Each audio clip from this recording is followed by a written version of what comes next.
So today is an interesting, or the last panel of the day is an interesting one because all of you have some say in a supply chain.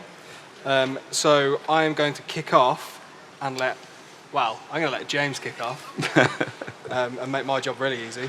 Can you just explain to everyone who everyone is and why you're all here? Yeah. Why are we here? First, I'd just like to say a thank you to Ian and his team for today's event. I think it's been absolutely fantastic. It's another year here, and we've thoroughly enjoyed the day. We've had a fantastic audience, and there's a very interesting amount of exhibitors within the hall. Just to give you all a kind of feel for who we all are here is, I'm from Noble Green Energy. I'm the sales manager from Noble Green Energy. Noble Green Energy are part of Noble Foods Group. We have Safitra here alongside me, Safitra Grain and Safitra Ecosystem Services, who are a supply chain provider to Noble Foods. Noble Foods, we have the head of sustainability alongside us also, Glenn Evans on the end from me, and we share a kind of common goal here. We provide materials into, obviously, food and beverage. We produce produce into food and beverage. And in order to do that, we need to achieve the sustainability and decarbonisation goals that are set down to us. And energy burden is one of the biggest issues that food and beverage manufacturing has. And energy provision through solar is one of the things we look at.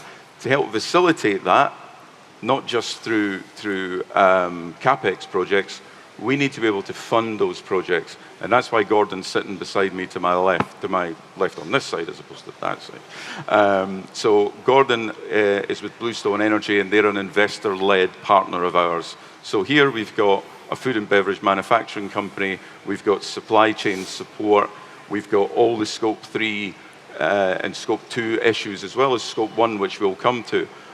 So with all those pressures, and collectively as a group, we're here to provide that solution.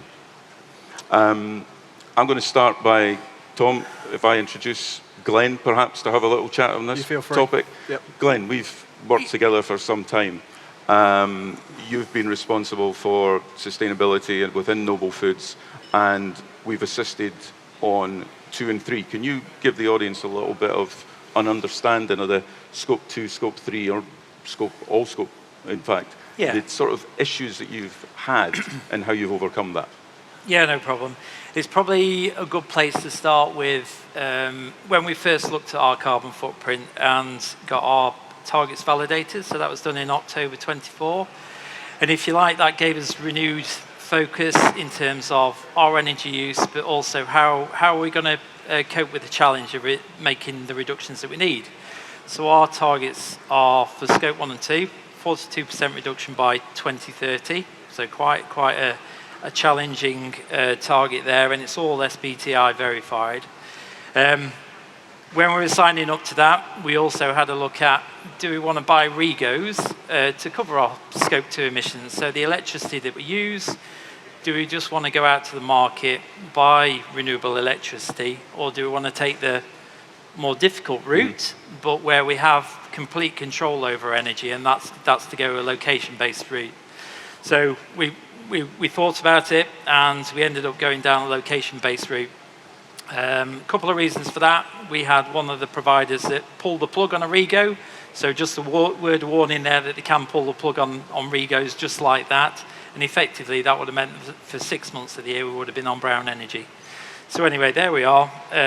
We've got our location-based targets approved, and now we're looking at how we can reduce our Scope 2 emissions. So the obvious solution for us was to look at renewables, for Noble Green Energy to really spec up our sites, prioritise those sites in terms of which sites solar would do really well on, and then also where we had challenges as well. So a lot of the sites, if they had a decent enough roof, we'd put panels on those. But we did have a challenging site where it was poor agricultural land, which flooded certain times of the year. But that actually lent itself really well to a ground mount system as well. So that's the route we went down there. So Noble Green Energy have kind of spec'd those projects up. And we've seen a really good return on investment there as well. Yeah. But I don't know where they hand back now. I think the thing with agriculture and working in the agriculture arena that or marketplace, let's say, the issue you have is the conflict between agricultural land and solar. It's always going to be open for debate. So where we try and utilize agricultural land is where it has a lower yield, it's categorized at a lower level, and there are less economic benefits from that particular parcel of land. And the one Glenn refers to, again, exactly that. So we're able to assess the client's roof space, and we're able to assess their land space and come up with the right solutions to achieve the sustainability and decarbonisation goals. And as part of that, we also work with Safitra.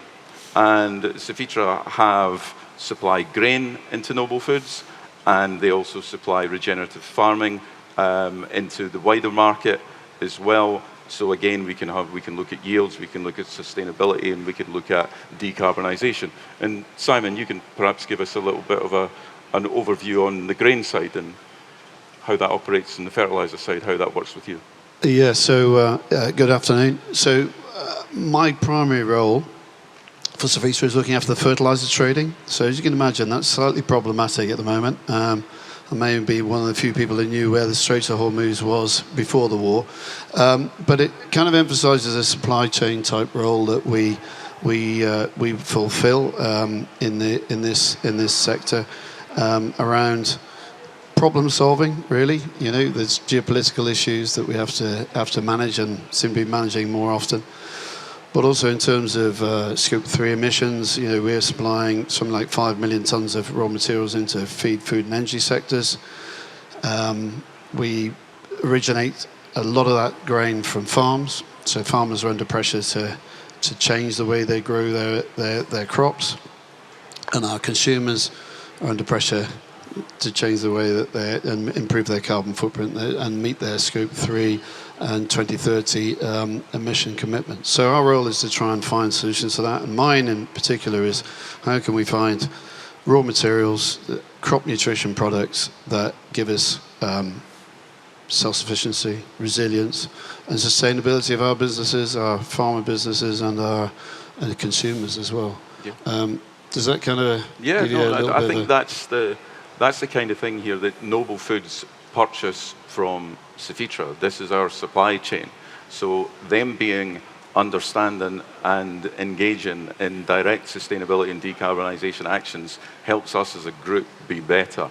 And foods are also equally supported by the things that we can do in energy generation on site. Jason, we'll give you this. Have a little chat with me. Jason, give us a little bit about the regenerative farming side of it, first of all, and how that came to bear within Safitra, the motivations for that to control Scope 3 essentially within yourself.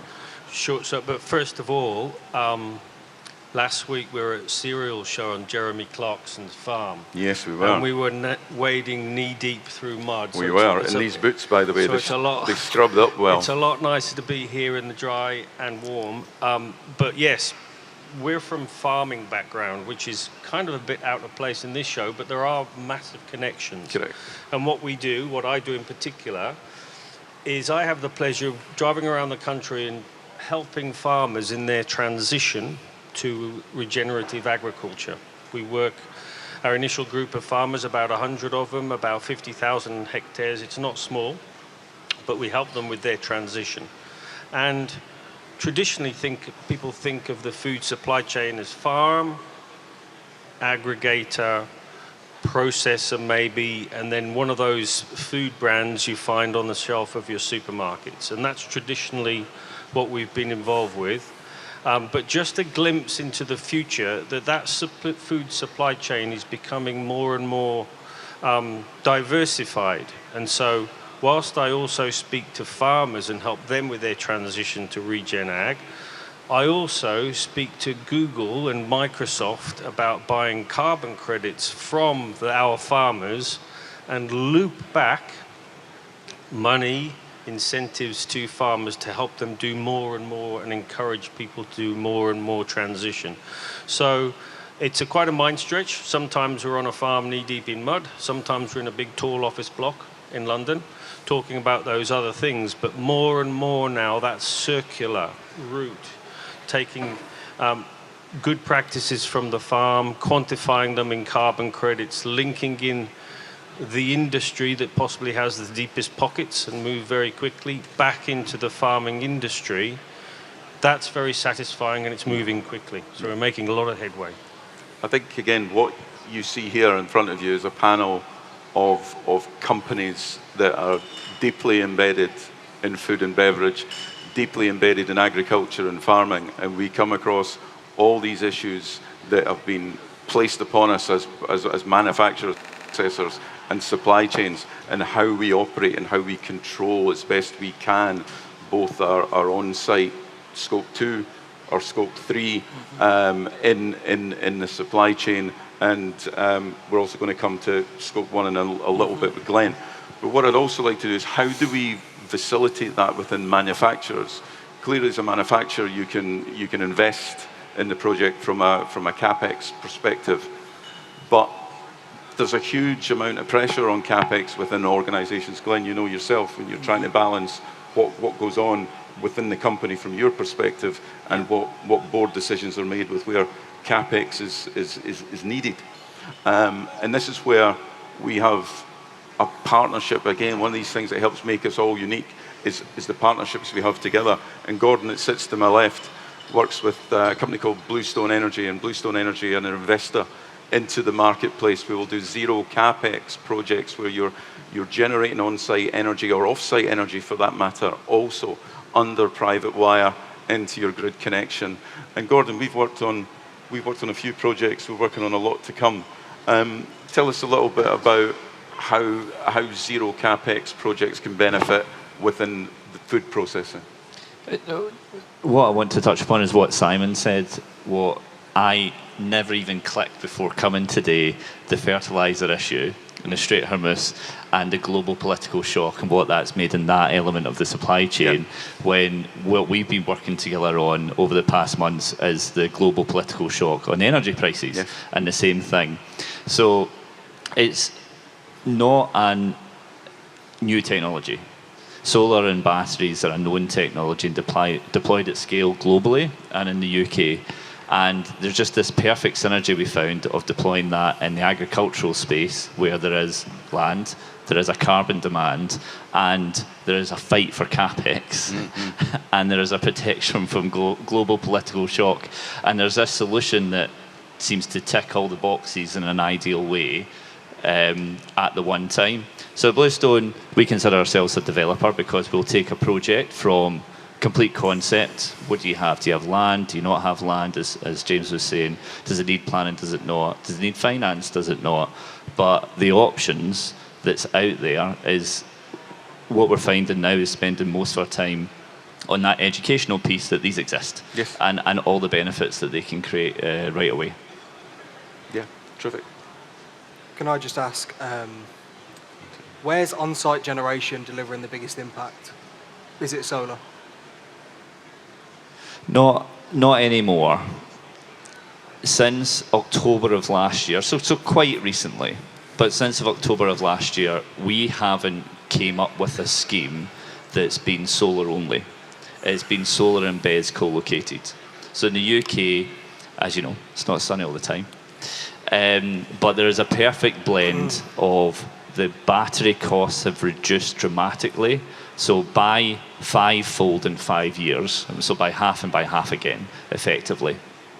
And the technology is becoming specific that it can be deployed in what we call that commercial and industrial space. So they can be inside, they can be fire protected, they can be outside, or they can be in land. And you can get the exact megawatts for what you need for your demand. So the two of them combined, a solar-only project could reduce your energy, make your energy independence 30-40%.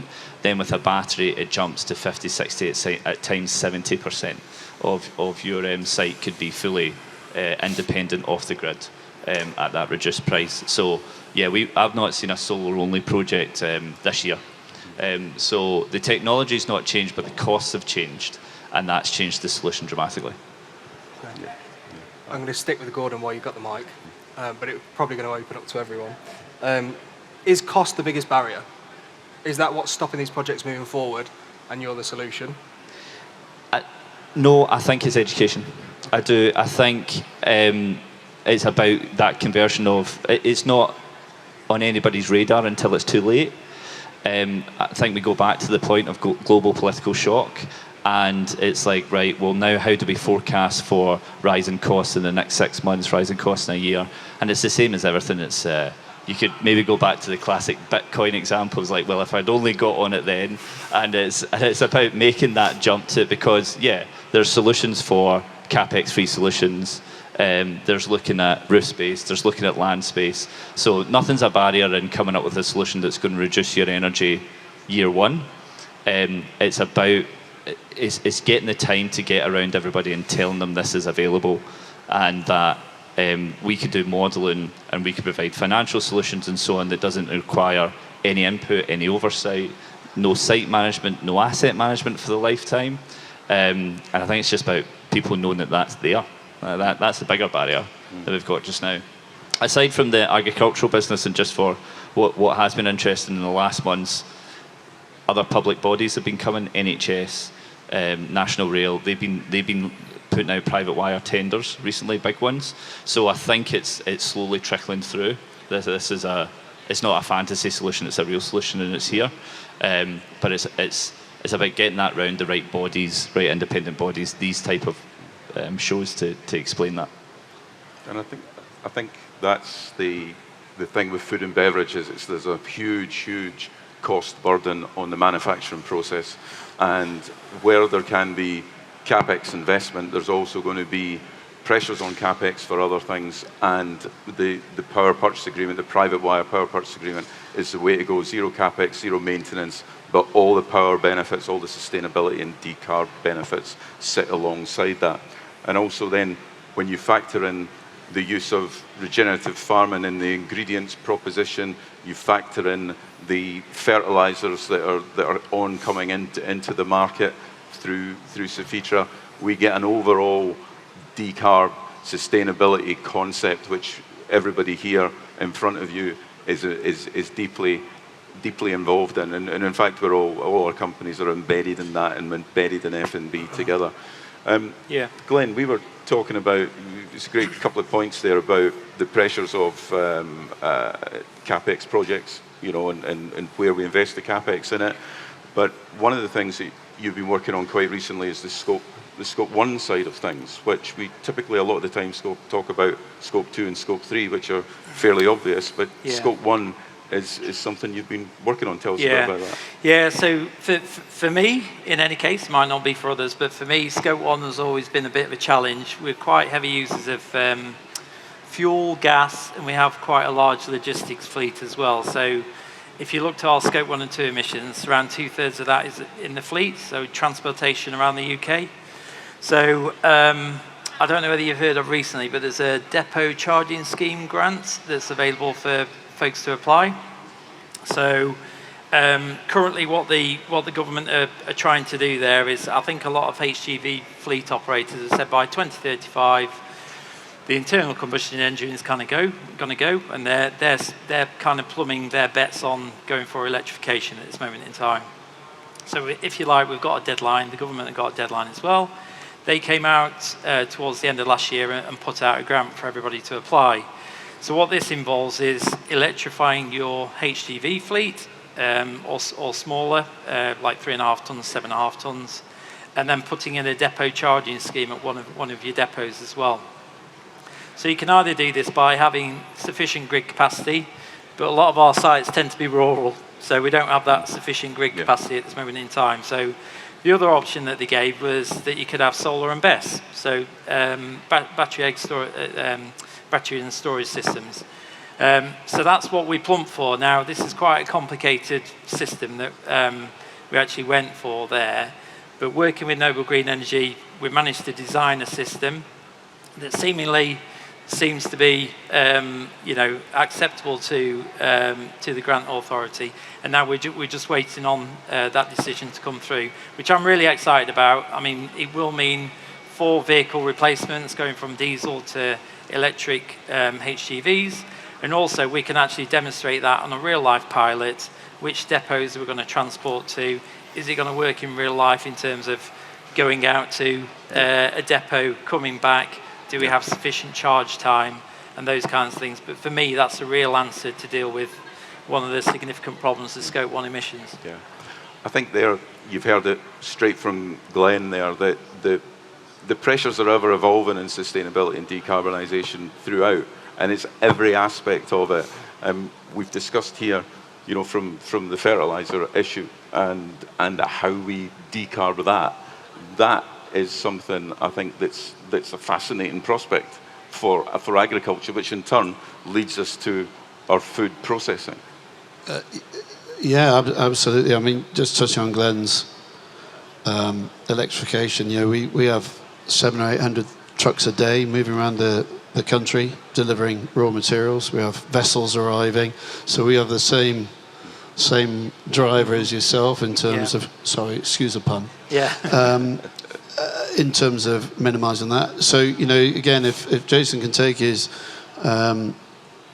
crops that we grow through our farming network that are operating in a regen fashion, a more sustainable fashion, and we load those onto electrified trucks to take them to Noble Green Energy to process the product. That's the kind of supply chain that we're talking about here. Sounds quite simple. In practice, it takes a little bit of work. But anyway, there we go. One of the key things on the fertiliser side is clearly, you know, I've been in the industry for far too long, I think my colleagues would say, but you know, in the last 5 years we've had 2 wars that have caused massive disruption. So it's a driver for us to look at the supply chain and how we manage this disruption. But there is plenty of technology around. As Jason said, this is all nice and shiny and quite a lot more complicated than we're used to, but there is some new technology around growing crops in a more sustainable fashion, less reliance on imports, growing more from less, which we're all being driven to do. But I think the biggest problem in that is not an energy problem, it's more of a knowledge transfer problem. I think farmers are fundamentally risk takers. They put a seed in the ground and 10 months later hope that it's a crop. You know, they're quite good at growing it, obviously, they know their stuff, but they're reliant on weather and those kind of things. How much more risk are they going to put into that process of growing things? And how do we help them manage the process of change? So whether that's how they grow it, how they power their robotic tractors or electric tractors or whatever it might be. And that's, I think, our biggest challenge from our side, is that kind of knowledge transfer about this is understood, it's science-based, give it a go, and there's a return on your investment. Yeah, I think it is that. It's that whole electrification of industry, of all aspects of industry, of, you know, from simple lighting and refrigeration and down to trucks, down to movement, down to absolutely everything. And it's finding ourselves the ability to control that as best we can. But that then comes back to, how do we fund it?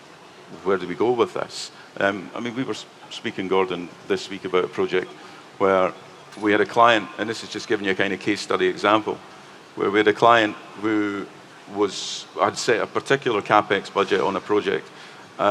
This was not a big CapEx project, but they'd set a budget, and I will say it was £340,000. And it gives you a certain amount of solar for that, but their consumption on site was actually almost 10 megawatt. They were consuming 9.3 million kilowatt hours of solar. That's a huge amount, of electricity on site. That's a huge amount. Yet they had restricted their cash flow, their CapEx investment in that to £340,000. We've got to come up with a solution for that. And we did. We looked at and we identified some agricultural land that was of a certain classification, and we now have the ability, what was the figure that we put on it? It was about 7, wasn't it? Meg? Yes. Yeah. So it was about 7 meg of PV, similar size BES alongside that, and you're then offering them their electricity at a discounted rate, out with the CapEx. So companies can put CapEx into it, and we can do power purchase agreement alongside it. Yeah, I think that's the important thing as well, is that it's day one savings, it's a reduction in carbon, it's a reduction on outgoing costs and savings on electricity costs, but it's the ability to use that capex somewhere else. Yeah. And again, all businesses have the pressure on capex. We've said it, Glenn said it. We have that pressure ourselves internally. How do we then navigate ourselves through this? Well, collectively, we've got that ability to navigate through it from the supply chain, agriculture, from fertilizers, through regenerative farming, through being able to fund and finance these projects, and through Noble Foods themselves, who are a significant producer and manufacturer within the sector. Yep. There's also an issue that's crept up on us quite quickly. Yeah. It's the use or the construction of data center infrastructure and the use of AI. Now, we all sort of use it a bit, and it's the infrastructure that is quite challenging when you consider that every time you ping off a quick prompt to ChatGPT, just a simple one on an edge data center, 2 grams of greenhouse gas are emitted from the infrastructure, and it uses approximately 9 milliliters of water. And it does that 2.5 billion times a day. And that adds up. And that's a downward pressure on the resources available within a catchment area to grow food. If there's 2 things you remember from what I've said today, it's those 2 figures. 2 grams, every time you ping, 2 grams has gone up in the air, and 9 milliliters of water to cool the data center. That's incredible. I think for us on that, AI can be extremely useful. I think when you're dealing with large data sets, it can do a job very quickly that could take days, if you're somebody like me. But I think we need protocols around its use, because like you say, overuse, unnecessary use for designing presentations, whatever it may be, can be, can undo all the good work that you're trying to do in reducing your carbon footprint. It's really a scary number. I mean, we sit for many years now. The whole decarbonisation, sustainability has been pushed upon us. We need to do this, we need to do that, and then someone comes along with data centres, and it's like, I mean, that number when we had the conversation some weeks back is quite mind-blowing. Absolutely incredible. Yeah, I was going to make a comment about What? no more data centres, and that's the takeaway, but we won't make that comment. The upside of that, though, is the people that are constructing the data centres and the people that rent space in the data centres want to cycle money back to the farmers to help them do more regenerative agriculture to offset the data centres. So if we think about it cleverly, there's an opportunity. Yeah. There's a real opportunity. James, we've not really gone into scope 2 and 3. Do you want to take us through the supply chain here, how that works for everyone here? In the scope 2, how it's Scope supplied? 2, scope 3. Yeah.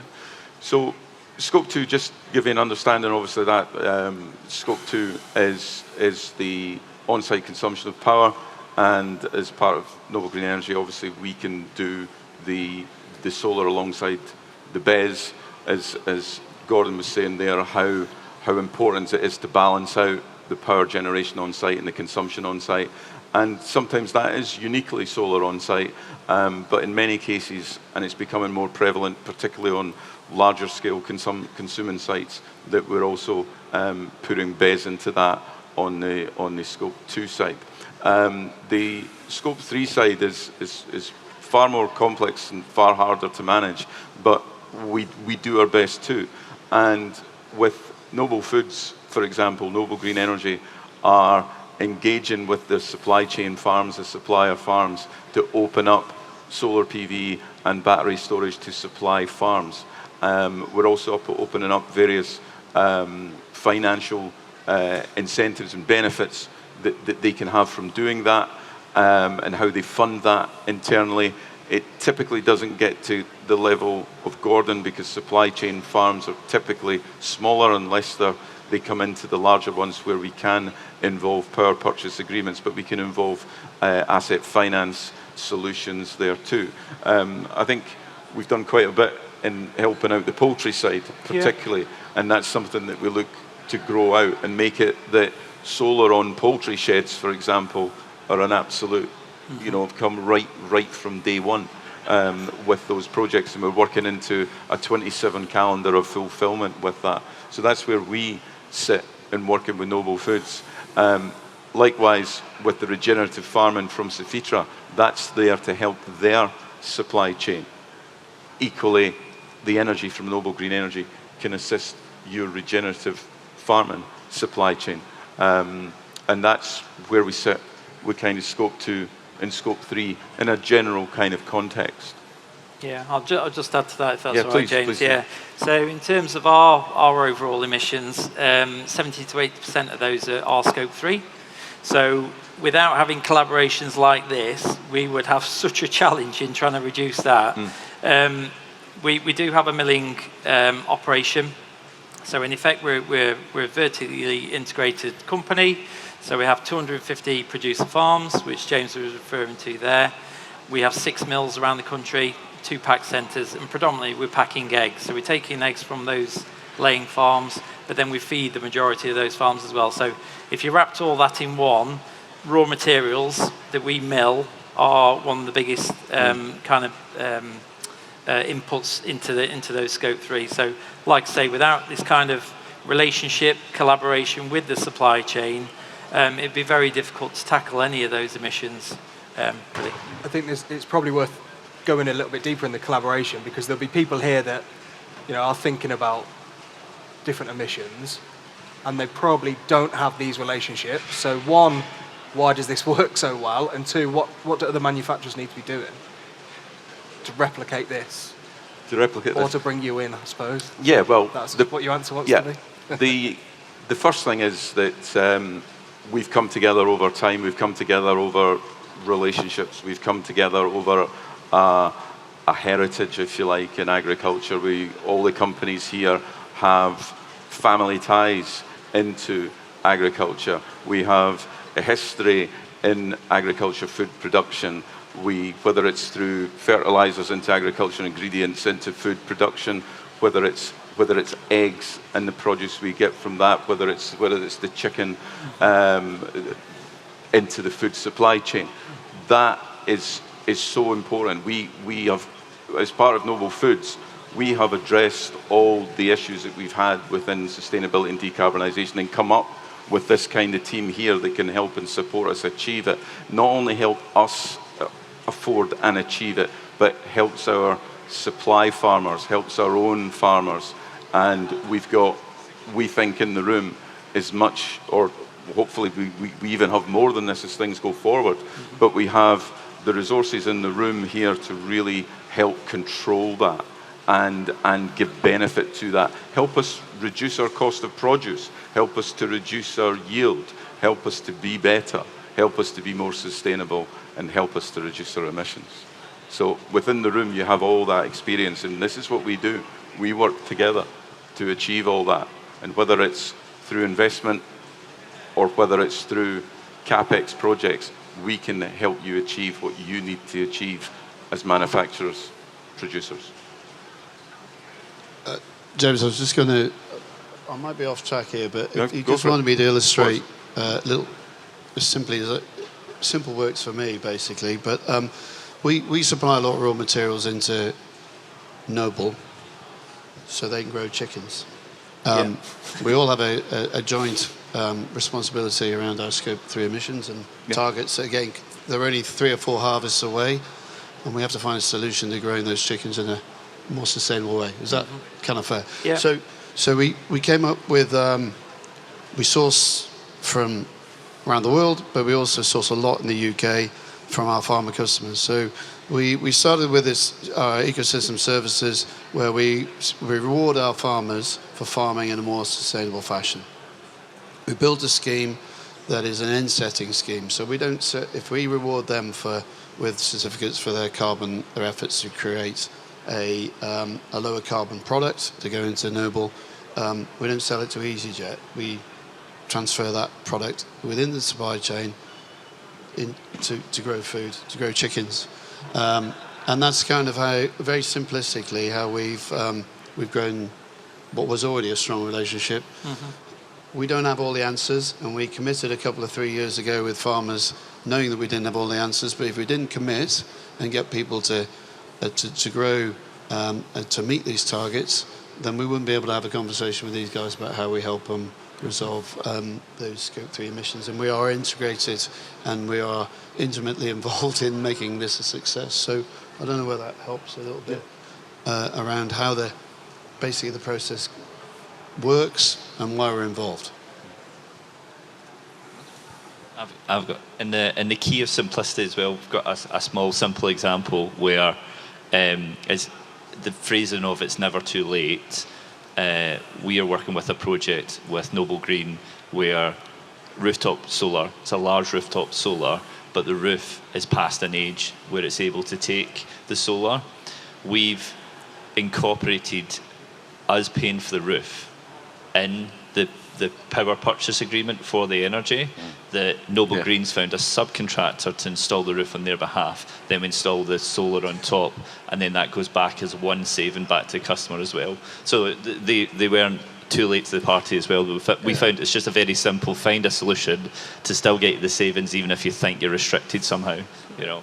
I think that's a really interesting point that Gordon makes. So this company's roof was non-compliant for solar PV to be on the roof. The client then had the burden of £400,000 or £500,000 to re-roof their factory. I mean, there's lots of other pressures on that capex. That capex could have been spent in so many different ways for that business, but it was a must-have. They had to repair the roof. So who comes along and provides a power purchase agreement, but Bluestone alongside Noble Green Energy, who are project managing because we're involved in the roof, we want the roof to be correct for our solar to be installed upon it. So we've got the re-roof, we have the solar PV, we have battery energy storage systems, all completely wrapped up in a power purchase agreement at pence per kilowatt. So, and the client's got 400 grand in the bank. That's clever. I'm just conscious of time because I know. No, I'm not. I could be here all afternoon. Well, we want to try and get some questions from the audience. I'm going to start with Glenn, and I'm going to work the way down. One piece of advice for someone either sat in here or watching afterwards to take away to make a real impact in their facility or supply chain. I would say, and we're still learning this, but engagement with your supply chain is key. So start making those relationships, find out what people are really good at, what you can offer with the supply chain as well, and just keep that conversation going. I think, like I say, this challenge is too big for one company to do themselves. So I would say start that engagement as soon as you can, really. Yeah. We're working our way down. Oh, same question? Yeah. What was the question? Oh, I don't have that many questions. All right. I'd say think outside the box. Who would have thought that we could, over 3 years with our Sofitra Ecosystem Services project, to link farmers with Microsoft? You've got to think outside the box. The worst they can say is no, but they haven't said no yet. What was the question? One piece of advice for someone here to make real impact. Collaborate. Work together. Well, you wanted one word, collaborate. No. Work together. Seek out like-minded partners. Work together. Share goals. Share visions.